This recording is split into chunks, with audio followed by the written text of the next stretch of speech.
Aline Diop Ichar laa tudd présidente du gouvernement scolaire du CM Amadou Coly Diop. mën nañoo xam lan moo nekk seen problème tey. waaw parce que dañoo ñëw fii pour défendre suñuy droits et que waruñu ñoo génne suñuy école sans pour autant que ñu avertir ñu wala dara parce que année bi commencé na ba pare les parents ont déjà inscrit leurs enfants. yaa ngi comprendre léegi mënuñ ñoo jël du jour au lendemain rek génn ñu comme ça te école ba yàgg nañ fa Coly Diop yàgg nañ fa depuis la 6e ñi ngi fa et dañ ñoo formé bu baax léegi mënuñoo ñëw du jour au lendemain rek bëgg a génn c'est impossible pour nous sommes tous perturbés dañoo perturbé instant bi pour ñu tijji suñu kayee jàng sax mënuñu ko parce que poids bu ñu teg lañ àttanul franchement. Est-ce que vraiment muru école bi dafa am danger. amul danger parce que ñun ñu ngi fa nous sommes à l'aise foofu suñ fa nekkee à l'aise rek alors kon ñun amul danger ci ñun parce que ñun ñu ngi fa foofu lañ bëgg a jàngee suñu année scolaire foofu lañ ko bëgg a jeexalee ñu bàyyi ba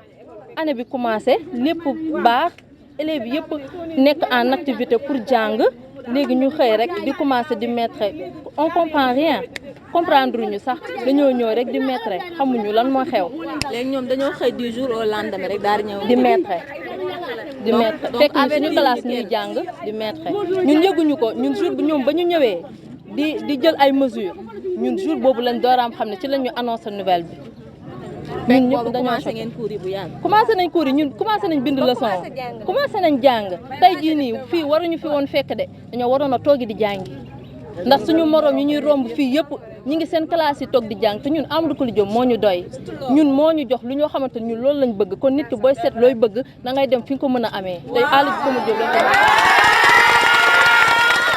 mënuñu toog suñu kër yi jàng parce que dañoo choqué wu imagineel nga sa parents yi xamuñ ni ñu def ba jënd fourniture fay ñu suñu frais de scolarité yëpp jëndal ñu ay defal ñu lépp ñu ñëw jël suñu décision ren que dañuy jàng léegi ñu ñëw rek nar koy yàq nii yëpp loolu mënul nekk te dañoo bëgg jàng te dañoo bëgg a toog suñu école jàng ba année scolaire bi jeex ndaxte lii ça dépend de notre avenir. ñoom seen doom ñëw seet wax suñuy doom rek comme ñoom ñu seet ko seen baay ñoom seen doom ñëw seet suñuy doom loolu doom lay def àdduna kay moom mu ngi day gën di métti. sama doom la di jàngi fi école Coly Diop bër gi démb la ñëw ni ma yaay indi ma convocation ni ma dan ni école bi daf koy tëj ndax dañuy toj école bi ndax école bi wóoru ma ne ah loolu nan la mën a nekkee école tëj na 3 mois Covid di jaar ci diggante bi tojuñu école bi saytuwuñu école ñu bàyyi ba tey ba xale yu ubbi war a jàng ah ñu ni léegi dañuy toj école démb ñu convoqué parents d'élèves yëpp ñu dem Coly Diop ñi leen yore daan ni leen ñun kat dañu fee ñëw wax si ni école bi wóorul dañu koy toj ndax xale yi ku fi jàng te mu jëlatu leen responsabilité bi waaw parce que ku fi toog ba école ba dal ci sa kaw te école bi dara nekkul école Petit Thialy baa nga ne fees dell la ndox bu ñu bëggee école bu ñu defar rek am na école yu ñu mën a defar ñun ñi ay néew gi doole yoruñu danañ jël suñuy doom yóbbu Coly Diop suñuy doom tubaarkàlla macha allah taamu école Coly Diop nag xam ne ay ñu mën a jàngale ñoo xam ne xale yi gis nañ fa seen bopp ñu ne leen fay jàngee ñu toog ba tey nga xamante ni école bu ubbi na seen i morom a ngi leen di raw ñu ne leen di toj école ñun parents d'élèves yi ñëpp ñoo àndandoo ñëw fii ñu tudd sax IA la tuddal IA ñëw nañ di kaas suñu droit ndax lu école bi du tëj tey du tëj suba. école yëpp a fees xale boo yóbbu tey di jëlee ko Coly Diop di leen ko transféré ba leen école su demee fekk na ñooñu raw ko xale yi xamante ni xale yu fii may waxee xale yi dina perturbé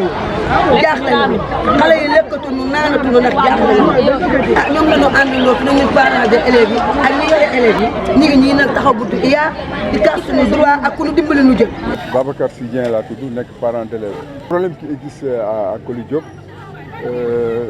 c'est que la brigade de contrôle des bâtiments est venue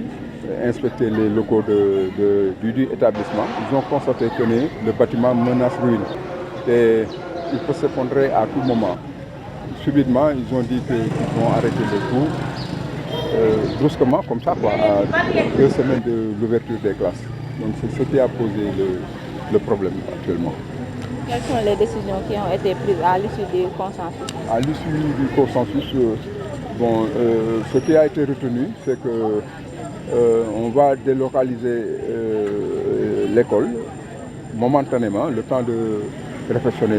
le temps de la réfectionner. Parce qu'il y a un côté du bâtiment qui menace ruine et l'autre côté qui doit être réfectionné. Est-ce que vous pensez que les parents d'élèves vont accepter? Non, on a accepté parce que moi-même je suis parent d'élèves et les cours vont continuer, les cours ne vont pas s'arrêter. On va trouver une alternative, soit un bâtiment qui va abriter toute l'école, sinon on va chercher des classes à la périphérie de l'école pour y abriter les autres classes. Est-ce que vous ne pensez pas que ça va poser sur la psychologie des élèves qu'on les déplace du jour au lendemain vers un autre établissement? Au début, ça a posé problème, mais ce qui est important, c'est que les élèves vont être déplacés par classe, par groupe. Donc on ne va pas disperser les groupes. Donc par exemple, on prend la classe 6e A de Coly Diop et l'amener dans une autre école, tout en conservant le groupe et les mêmes enseignants. Donc c'est le problème majeur qui a été posé, mais c'est réglé. Donc on ne parle pas encore de la démolition complète de l'école, mais juste une partie. Une partie, c'est-à-dire la partie gauche, c'est la partie gauche qui devrait être démolie. Parce qu'il y a des arbres qui sont en haut, quand même, ça menace l'une, quoi, et que le bâtiment peut tomber à tout moment. Ça ne présente plus de sécurité, quoi. Pour les parents, de rester calmes, parce que c'est nous les parents qui ont mené le combat, et je ne dirais pas combat, qui ont mené les négociations pour voir quelle est la meilleure solution. Et la meilleure solution qui s'impose, c'est de délocaliser l'école.